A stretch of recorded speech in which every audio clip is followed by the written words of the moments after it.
Hello, this is Krista Roth. Welcome to the summary of a user-centered design workshop on cooking energy solutions in displacement settings that I carried out with the Ethiopian consultant Ayele in Gambella in April 2021 for GIZ ESDS in cooperation with UNHCR. We concentrated on Unyel camp, the most recent yet largest camp in the Gambella region on the border to South Sudan. Apart from some stove distributions, not much had been done on cooking interventions there. So what did we do? What guided our work? User or human-centered design processes are stepwise and iterative approaches following mostly the 5 steps as shown in this diagram. If the solutions resulting from such a participatory process are adopted by the users, then you can proceed to scale and roll them out. If not, then you go back to reiterate previous steps depending on where you identify the need to start over until the users are satisfied with the solution. In our case, we started by creating empathy with the target group through intensive interaction to see the cooking situation from their point of view. To engage with the right people, we had asked UNHCR to select 25 people that are either decision makers in their household or practitioners that cook on a daily basis. So we had 21 adult women, 5 from the host community and 16 from the camp, as well as 4 men from the camp. We engaged with these 25 representatives in a central location in the camp for discussions and a cookout in their trusted environment, where they showed us how they cook and which stoves and fuels they preferred. This helped to define the problem and led to the ideation stage, as there was a clear vote for all ceramic stoves. This early decision made the following prototyping much easier, as we could straight away concentrate on ceramic stoves. To elaborate the first prototypes that we could take back into the camps, we looked for skilled local potters with access to good clay and a fully fledged infrastructure for production and firing. We found locally produced charcoal stoves on the markets and asked where they came from. This is how we found a group of professional charcoal stove producers, and we were lucky that they were willing to go down the path of the user-centered design with us.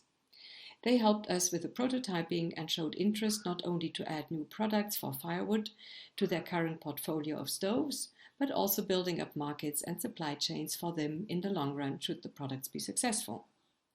It is very, very important that the first prototypes are of the best quality possible, as you never get a second chance to make a first impression.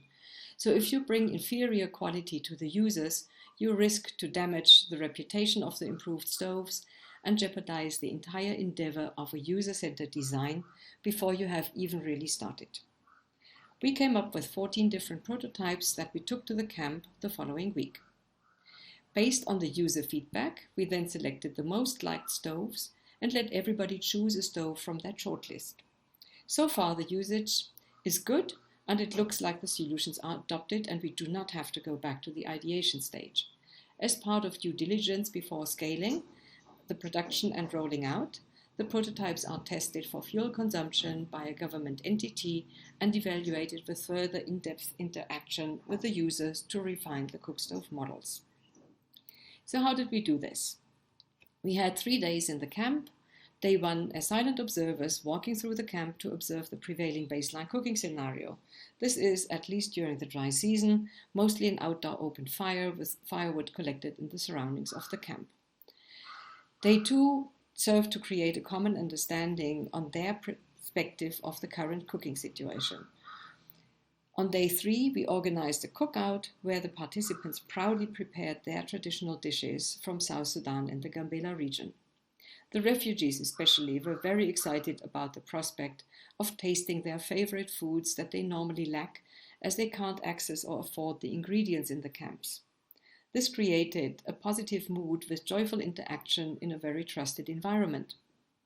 Everybody got actively engaged in the cooking without having the feeling that they were under scrutiny or being watched. We, as the consultants, completely blended in, trying to reduce the bias of the outside observer. It was their event, and they were proud that we were interested in their culture and their dishes. It was not an artificial show for outsiders.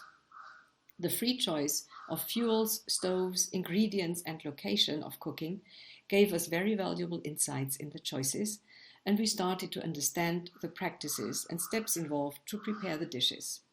Safety concerns during fuel collection outside the camps was already flagged as a major challenge they face. So we try to understand the fuel and stove choices. Cooking starts with the selection of fuel, and the stove follows the fuel choice and the functionality required to prepare each dish. To understand the general cooking energy situation, it is crucial to understand the choices and the underlying reasons that make people cook on fuels and certain stoves. Firewood collected around the camp is the major cooking fuel. It is complemented with elephant grass, which is seasonally abundant for several months around the camp. The grass is already used to prepare the kisra bread on a heavy metal plate on a 3-stone fire, as shown on the left photograph. The 3-stone fire was also chosen for the stiff porridge asira, as they trusted it most to keep the pot stable during the vigorous stirring required for this dish. The asira was prepared with firewood, as you can see on the right-hand side. Sometimes refugees buy charcoal, as they used to do before their displacement. Especially for stews that take longer time to cook, some participants chose the charcoal briquettes we had brought. In general, we found that clay stoves were preferred by the refugees over the metal stoves. It is equally important to understand all the steps required to cook a dish, as this determines the functions a stove needs to provide for the users to cook their food. Cooking is not just boiling the 5 liters of water, like often done in tests to determine cookstove performance. Cooking is an art, with many culturally determined particularities that need to be incorporated for a cooking solution to be successful. We learned about the many steps it takes to cook traditional dishes like the cob shown here, and the different power levels required, especially the stronger fire for the steaming, for which they preferred the sturdy clay stove on the right. They had started out on the improved stove, the Tikikil stove, and then after step 4, they eventually moved to the clay stove to finish their cooking. Another important factor is the clarity on the interpretation of terminology. A traditional dish might have the same name, but there can be important differences in the preparation methods that need to be understood to have a common understanding before developing a solution. Once we finalized the empathizing step to understand the user's perspective, we proceeded to the second step in the user-centered design process, the joint problem definition.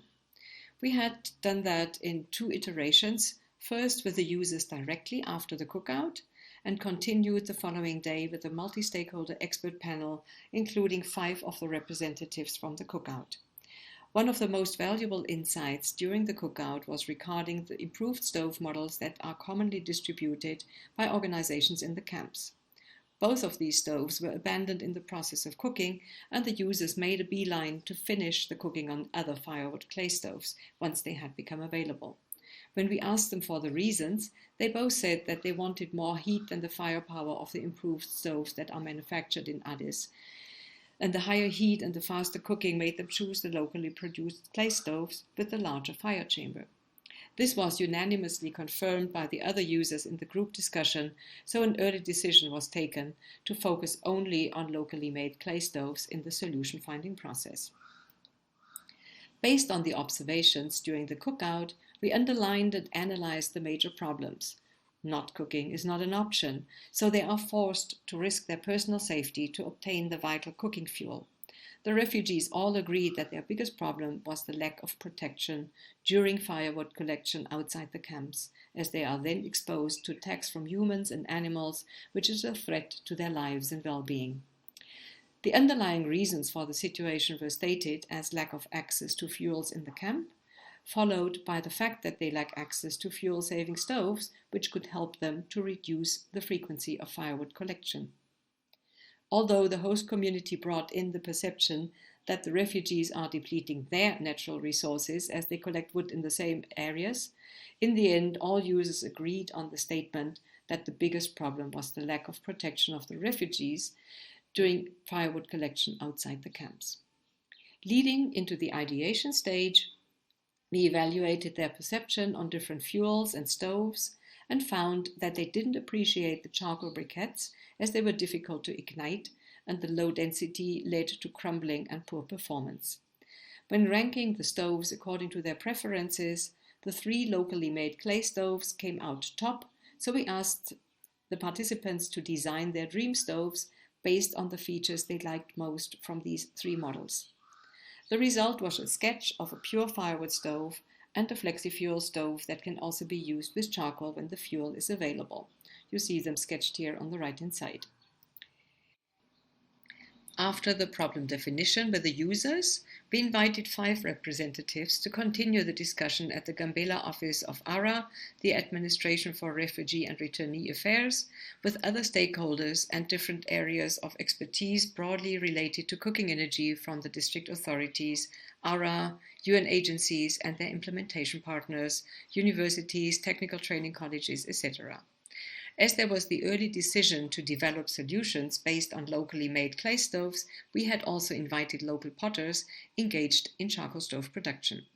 We systematically went through all other cooking fuel options, looking into electricity, LPG, ethanol, etc., but concluded that solid biomass cooking fuels will remain the most viable option in the short term and agreed that the challenge is to make the acquisition of the fuel safe and reduce the risk of the women and girls during firewood collection.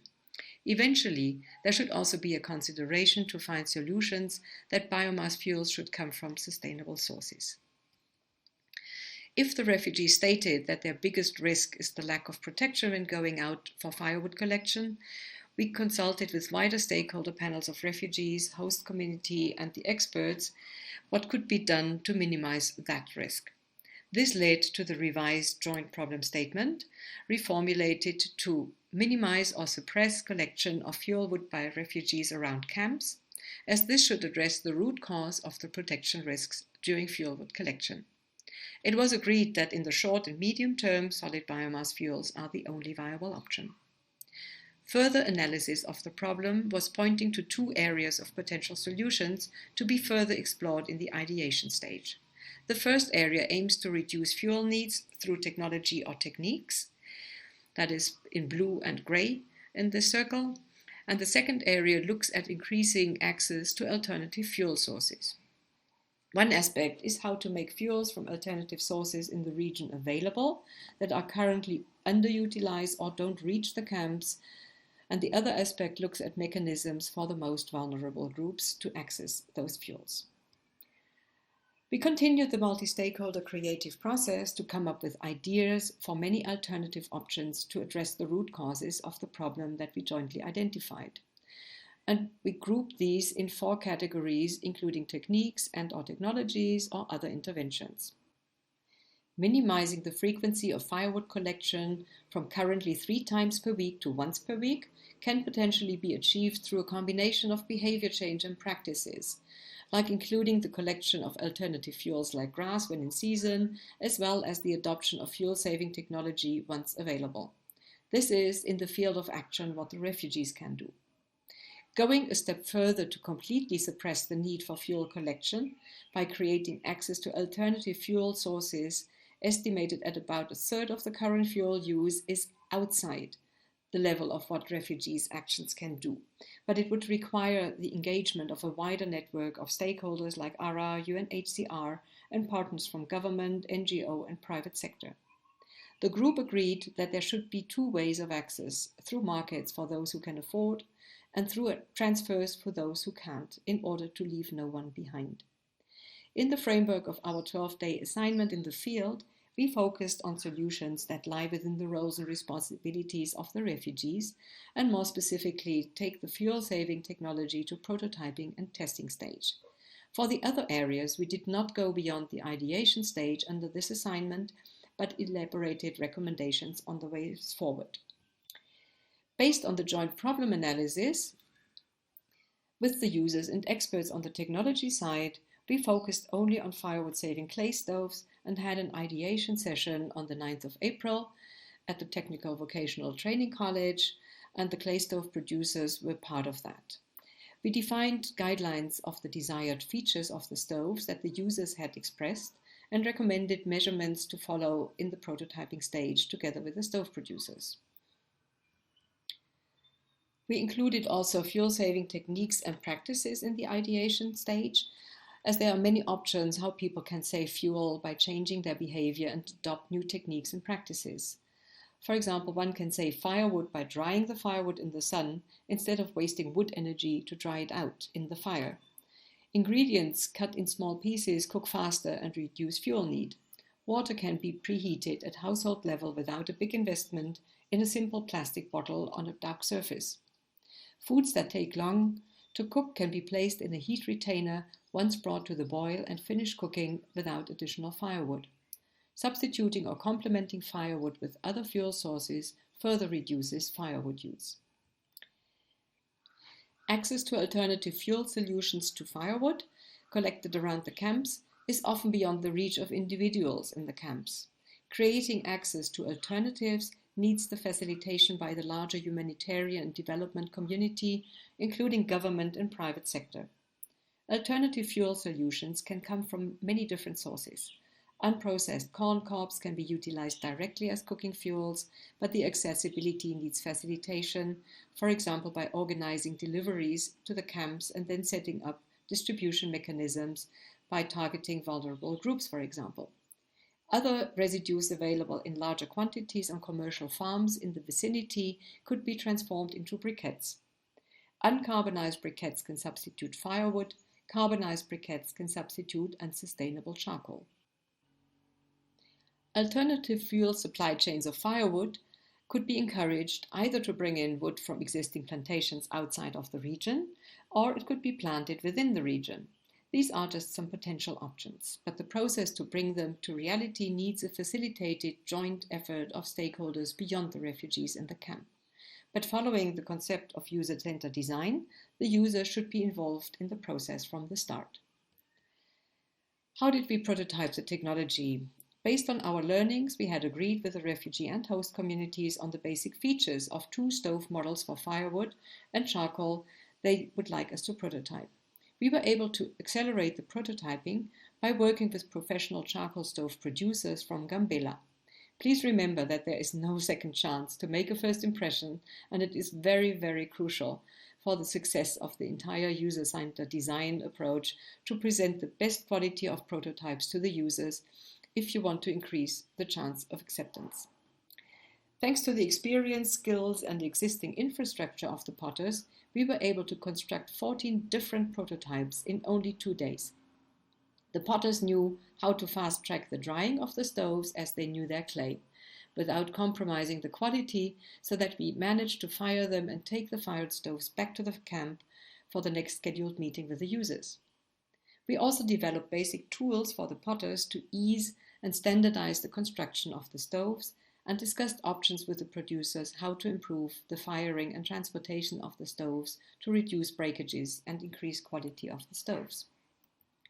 We took then the 14 different prototypes back to the same group of users in the camp that had already been involved in the previous steps of the user-centered design process. Each and every of these prototypes got fired up and tested with different fuels, and every participant got a chance to walk around and see all models in use. So what did the users say? They were delighted that we had listened to them and brought them a choice of different stoves following their wish list. They felt the ownership that these were their designs and that we had just produced the stove for them. In a facilitated discussion, the users gave very valuable feedback on each model, what they liked and what not. As we had invited the stove producers from Gambella to join us, they listened directly to the users and established linkages with them to further follow up. We had assigned a letter on each prototype to tell them apart for the ranking. The voting on the preferred models returned 3 clear winners that are shown on the right-hand side. 1 pure firewood stove, nicknamed Big J, and 2 flexi-fuel stoves that can use wood and charcoal. The next level of testing was now to see the performance and adoptions in the homes of users. For this, the 5 representatives of the host communities were allowed to select 1 stove each to take home from the 14 stoves we had brought, while the 20 refugees placed orders, choosing among the 3 winning models. This was, again, a good method to verify their true preferences. 60% chose a pure firewood stove. The stoves were produced in Gambella and delivered to them in the camp 10 days later. Unfortunately, due to security issues in Ethiopia, we were not able to visit the households ourselves to follow up, but we rely on the feedback from the UNHCR Energy Focal Point, who is in close contact with the users.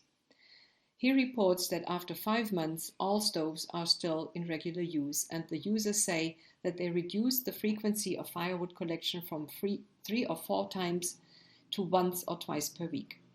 We hope to confirm the real situation and also compare the performance against the open fires through controlled cooking tests in 2022.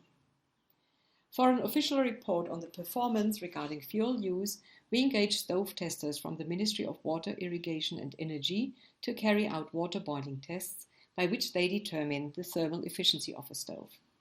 If a firewood stove surpasses the threshold of 20% thermal efficiency, they will issue an official certificate of performance. For charcoal stoves, this threshold is at 30%. The results of this kind of test will not directly reflect the percentage of fuel savings of the stoves compared against an open fire in the day-to-day cooking, but the results of the water boiling test provide an insight into the performance of the stoves, and a certificate can be a requirement for the promotion of the stoves further. The testers accepted to do the water boiling tests with experienced users operating the stoves on site in Gambella to be closer to the real situation of the refugee camps. The performance, especially of the flexi stove with charcoal, would be different if testing were done at the higher altitude and colder climate in Addis. The preliminary report that we received this week indicates that all stoves qualify for certification with 20% thermal efficiency for the firewood stove and 30% for the flexi fuel stove used with charcoal. Yet they also recommend to get the performance by controlled cooking tests on user levels once travel into the camps will be possible again. How do we predict impact? Although it is good to know the theoretical performance of a stove through the water boiling test and the standardized testing protocol, the results have to be interpreted with caution. First of all, the thermal efficiency is not to be confused with the percentage of fuel savings against the baseline of an open fire. If we have a very bad baseline situation, we can save a lot of fuel.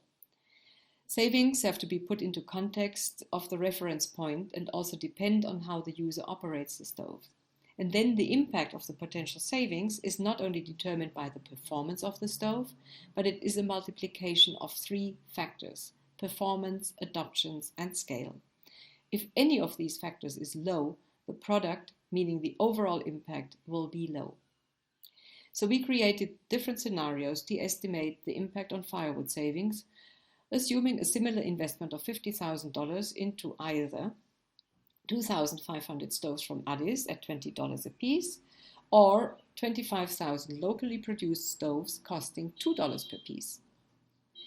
2,000 stoves from Addis of the type A had been distributed in the camp previously, but we could not find any in use, so we created a scenario 1 with 10% adoption, although we think that the scenario 2 with only 1% adoption is actually more realistic. For the local stove, we did conservative estimates of 50% and 80% adoption and 30% firewood savings. For stove A, we assumed a generous saving of 50% of firewood against an open fire. We then computed the potential savings in kilogram of wood and translated that into donkey carts that we assumed of 100 kg load. The result is striking.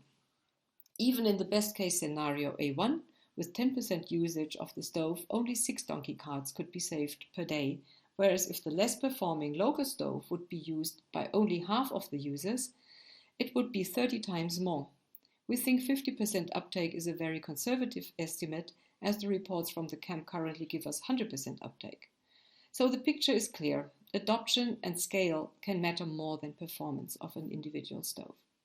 A less performing stove that people like and use can save much more firewood than a so-called better performing stove. And as finances are always limited, it is better to consult the users for their preferences first before spending funds on white elephants, meaning stoves that are not going to be used. This is the core benefit of the user-centered design approach, as we maximize the impact by giving users what they want. And by choosing an affordable option at $2, 25,000 households could be covered, which in UNIL camp would translate into universal coverage of the 100,000 refugees.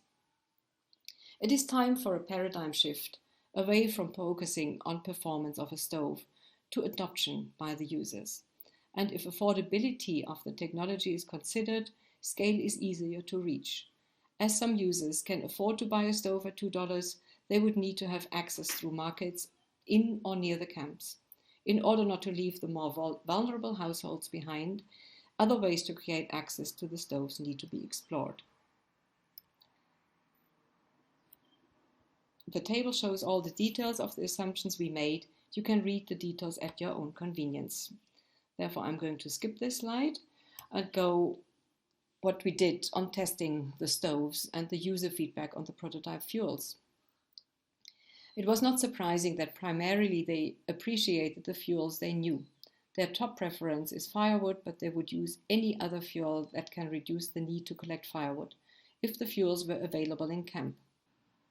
After they managed to light the charcoal briquettes with a new technique, they would use them, but would prefer a quality with less ash and a shape that is easier to ignite, for example, a pillow-shaped briquette. In consultations with the users and various experts, we elaborated a set of recommendations that could be followed as suggestions or guidelines for next steps. They are grouped in three main sections. The first two on the levels of technology and practices where the users themselves have the powers for immediate changes, and the third category beyond their direct level of influence to increase the accessibility of cooking fuels on a more mid to long-term perspective. We first looked at some steps to building markets for the clay stove technologies, including monitoring and evaluation of stove adoption, potential redesign, and then scaling up of quality stove production and supply chains to build stove markets reaching in the camps. Behavior change among the users to further reduce the need for firewood collection requires mostly getting the appropriate messages out there. Mainstreaming this task across several sectors and speaking with one voice can help there. As mentioned before, the access to alternative fuels from sustainable sources requires a longer-term engagement by many actors outside the camps. In the interest of time, I will go through the following slides with the recommendations rapidly, as the text is self-explanatory and you can review the relevant recommendations in your own time at your own pace. Not all of them will be suitable for your scenarios, but there is always something to be learned that can be transferred to your own situation and interest. Thank you for your attention. Feel free to reach out. And now let's go to the recommendations. This is on building markets for fuel-saving clay stoves. And that's the next slide for it. To refine the designs and maximize impact. Building up the stove markets in camp. That is the continuation, looking into commercial supply of stoves into the camps and incentivizing demand in the camps.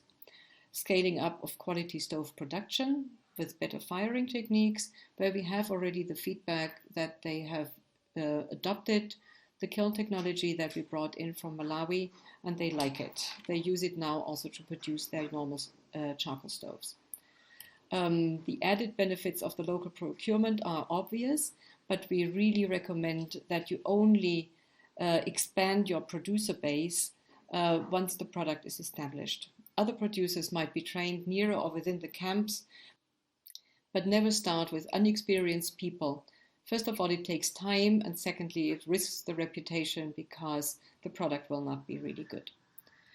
How to promote behavior change? There are several options. Then we look into the increasing accessibility to cooking fuels, looking at firewood access to alternative sources, commercial wood supply from existing or new forest plantations, agricultural residues in a natural form. For example, also making char on the fields with a technique called biochar making. Then transforming or processing these residues into either charcoal briquettes or into raw briquettes that can substitute firewood.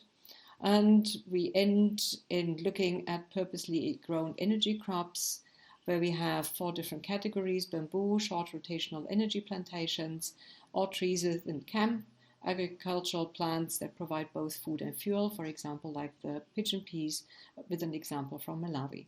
That is all. Thank you very much, and bye-bye.